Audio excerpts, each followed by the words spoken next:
اور یاد رکھیے کہ مکاری سے انسان کی زندگی اچھی کبھی نہیں گزرتی.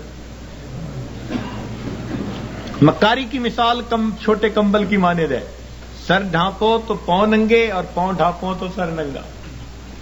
مکار انسان کا فوراً پتہ چل جاتا ہے. آدمی چند بندوں کو چند دنوں کے لیے دھوکہ دے سکتا ہے, سب لوگوں کو ہمیشہ کے لیے دھوکہ نہیں دے سکتا. تو جھوٹے آدمی کا فوراً پتہ چل جاتا ہے. گناہ انسان کے فوراً کھل جاتے ہیں. اس لیے گناہوں کی وجہ سے دنیا کی بھی رسوائی, آخرت کی بھی رسوائی, اور دل کی پریشانی اس کے علاوہ. اس لیے امن کا راستہ ایک ہی ہے کہ ہم گناہوں کو چھوڑ دیں.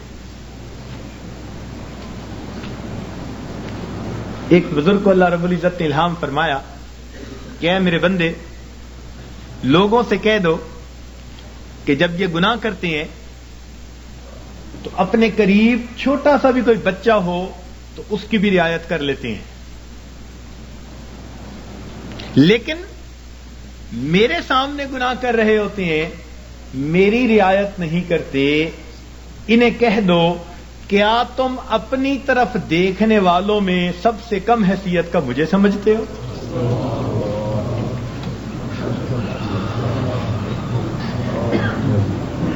کہ تم نے وہ دروازے تو بند کر لیے جہاں سے مخلوق دیکھتی ہے, اور جن دروازوں سے پروردگار دیکھتا ہے تم نے ان کو بند کرنے کی کوشش نہیں کی. تو فرمایا وَذَرُوا ظَاهِرَ الْإِثْمِ وَبَاطِنَهُ, چھوڑ دو وہ گناہ جو تم ظاہر میں کرتے ہو یا چھپے ہوئے کرتے ہو. نیکی کے اندر یہ تاثیر ہے کہ دل کو سکون دیتی ہے, اور گناہ کی یہ خاصیت ہے کہ وہ دل کو پریشان کرتا ہے.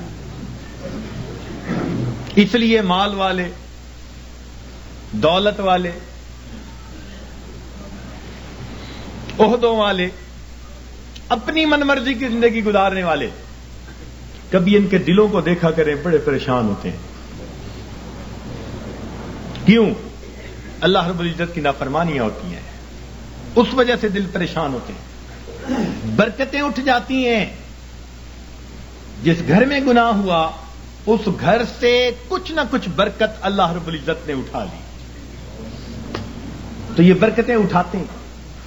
ہم گناہ کرتے رہتے ہیں, اللہ تعالیٰ برکتوں کو پیچھے ہٹاتے رہتے ہیں. قصور ہمارا. یوں سمجھیے کہ اللہ رب العزت کی رحمت کی چادر ہمارے اوپر آئی ہوئی ہے, ہر گناہ اس میں سوراخ کی مانند ہے. جیسے دھوپ سے بچنے کے لیے چھتری کرتے ہیں, اسی طرح آفات اور بلیات سے بچنے کے لیے اللہ رب العزت نے اپنے احسان کی وجہ سے بندوں پر رحمت کی چادر تانی ہوئی ہے. لیکن جب ہم گناہ کرتے ہیں ہم اس میں سوراخ کر رہے ہوتے ہیں, اور ان سوراخوں سے آثاب, مصائب اور آلام ہمارے اوپر آ رہے ہوتے ہیں. یوں سمجھیے کہ گناہ کرنے سے ہم اپنے اوپر مصیبتوں کو دعوت دے رہے ہوتے ہیں, مصیبتوں کو اپنے اوپر بلا رہے ہوتے ہیں, پریشانیوں کو بلا رہے ہوتے ہیں. اس لیے اگر ہم گناہ کرنا نہیں چھوڑتے تو بسا اوقات اس طرح پریشانی آتی ہیں جیسے تسبیح کا دھاگا ٹوٹے تو تواتر کے ساتھ اس کے جو ہے دانے ایک دوسرے کے اوپر گرا کرتے ہیں. اس لیے پریشان پھرتے ہیں. حضرت کیا کریں, بڑے پریشان ہیں, بتا ہی نہیں سکتے. حضرت بیوی نہیں مانتی, حضرت اولاد تو اللہ نے دی, ہر ایک افلاطون بنا ہوا ہے. کیوں؟ اللہ رب العزت کسی نہ کسی کے ذریعے اس کو پریشان کرتے ہیں.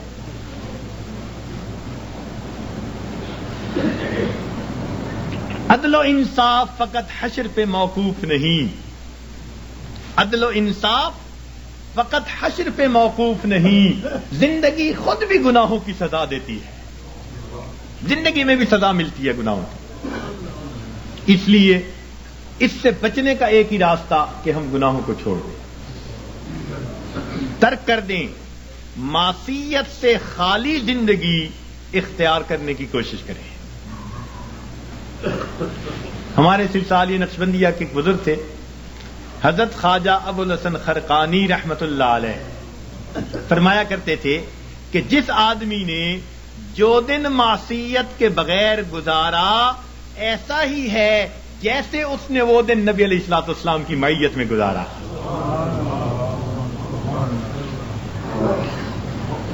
تو ہر دن میں ہمارے اندر ایک جذبہ ہو، میرے پروردگار آج کا دن میں تیری نافرمانی سے بچوں گا، میں نافرمانی کے بغیر گزاروں گا، تیرے فرما برداروں کی طرح زندگی گزاروں گا۔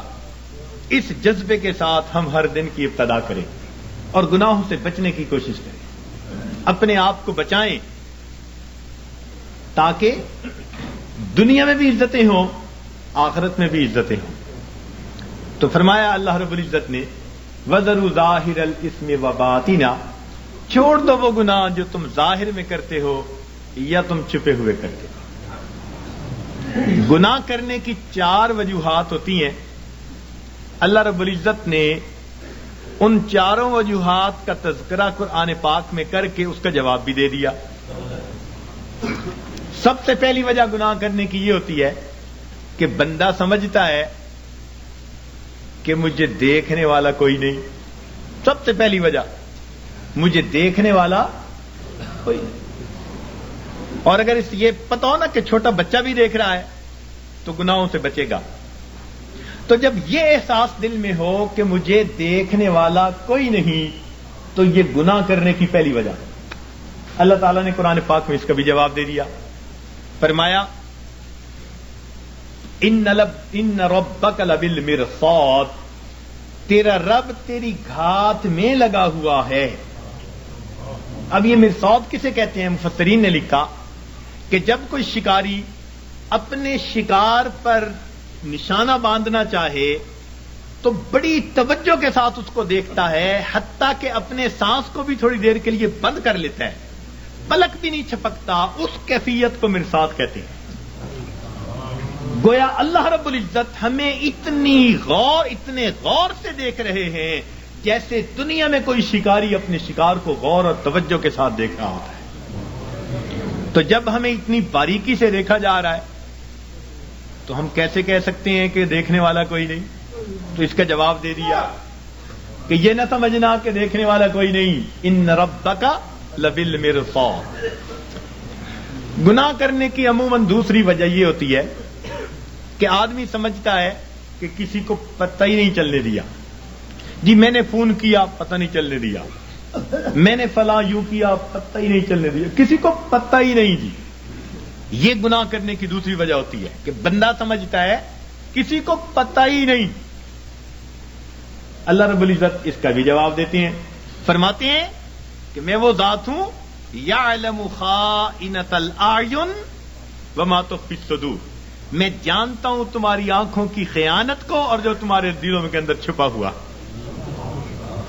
تو جواب دے دیا کہ یہ مت ذوم میں رہنا کہ ہمیں کوئی نہیں، کسی کو پتہ ہی نہیں چلنے دیا۔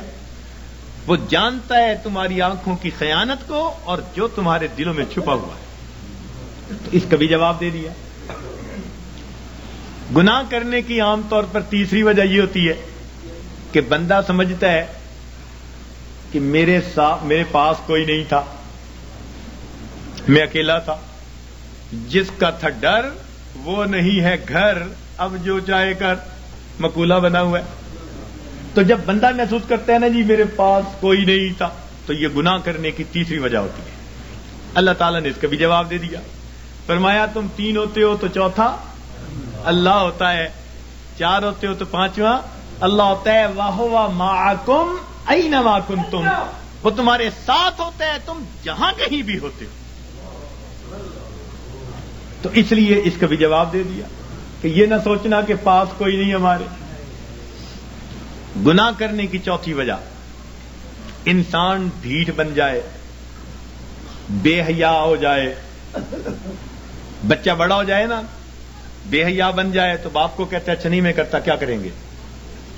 یا پڑوسی کو کہتے ہیں اچھا نہیں میں یوں کرتا، تم کیا کر لو گے؟ یعنی جب یہ ذہن میں ہوتا ہے کہ کوئی میرا کچھ نہیں بگاڑ سکتا تو بندہ کہتا ہے تم کیا کر لو گے؟ اچھا میں کرتا ہوں، تم کیا کر لو گے؟ یہ گناہ کرنے کی چوتھی وجہ ہوتی ہے۔